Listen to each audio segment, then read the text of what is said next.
We are living in an unprecedented labor market.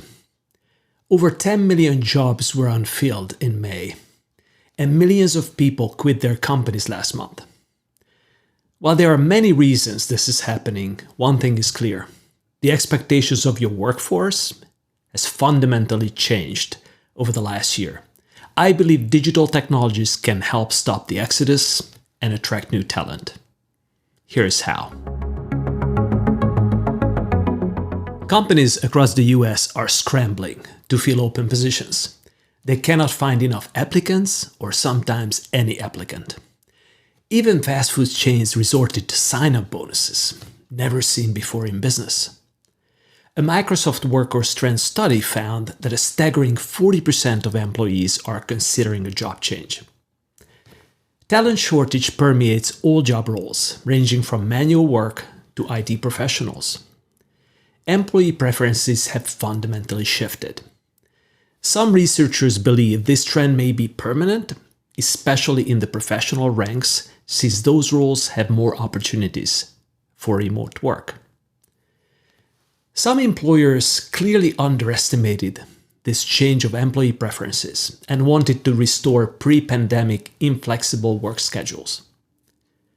As a result, millions voted with their feet to leave those businesses. It turns out many employees preferred hybrid work, the flexibility of choosing remote and in-office work as they see fit. Most businesses I spoke with considered remote collaboration a temporary fix in 2020 and not part of their usual business model. Many companies feel they lost control of their business processes to some extent. Think about it. In the crisis, a lot of people had to invent new ways to get their work done.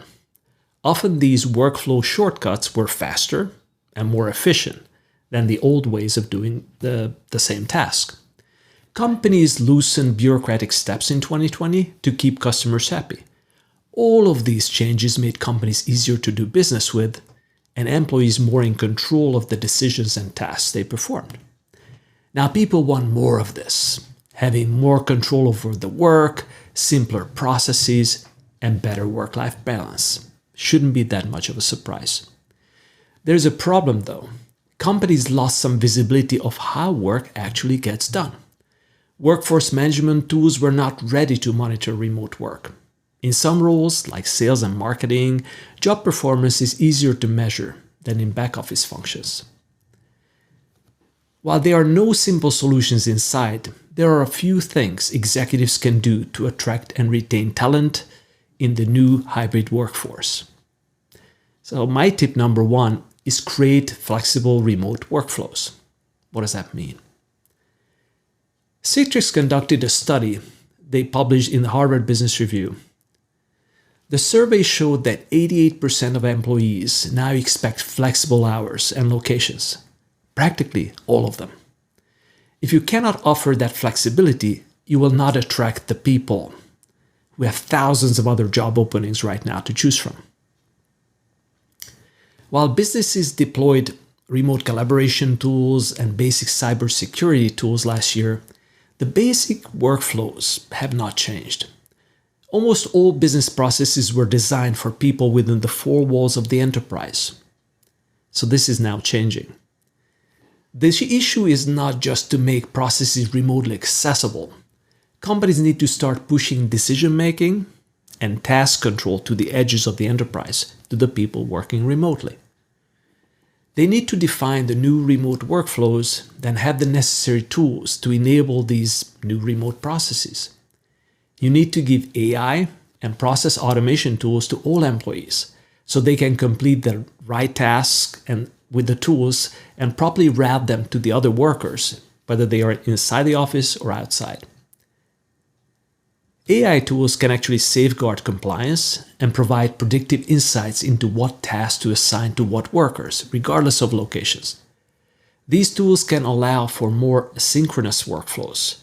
What that means is remote workers can have more flexibility when and how to complete their work.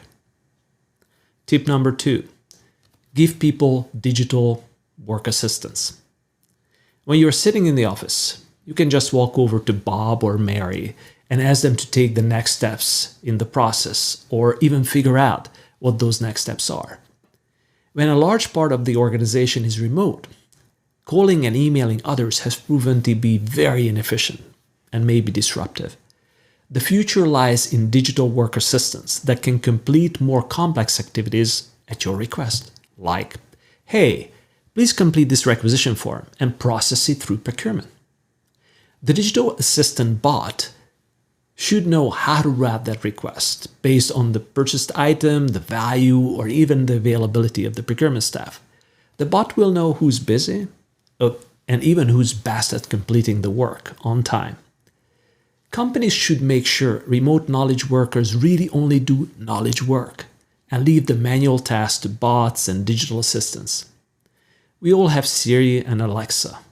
We need similar digital assistants to augment our work. And tip number 3, make job roles more measurable. This is a biggie. Studies have shown that remote work was as productive or even better than working in the office. Regardless of this fact, many executives are still not comfortable having their workforce out of sight. It is time to make all knowledge work measurable. There are endless roles in a typical enterprise with clear measurements. So you can think of sales, digital marketing, procurement, professional services. They all have defined how to measure performance in those functions. Enterprises need to define activity and performance metrics for other key roles as well. There are many digital tools that can help in that process. There are process mining tools to look at the entire process and monitor metrics and people involved in that process. There's process discovery that can observe and document the actual work people perform. And process analytics can alert companies if some processes are not performed right. Companies can establish better expectations for what good looks like. If remote work is here to stay, then employees need to know clear metrics and what is expected of them. This can help take the subjective, qualitative measures used by managers and add a little bit more quantitative insight. I believe this can actually make remote work, and frankly all work, more equitable and fair. The collective challenge for business for all of us in 2021 is to retain and attract talent. I hope some of these key strategies and digital tools can help. Talk soon.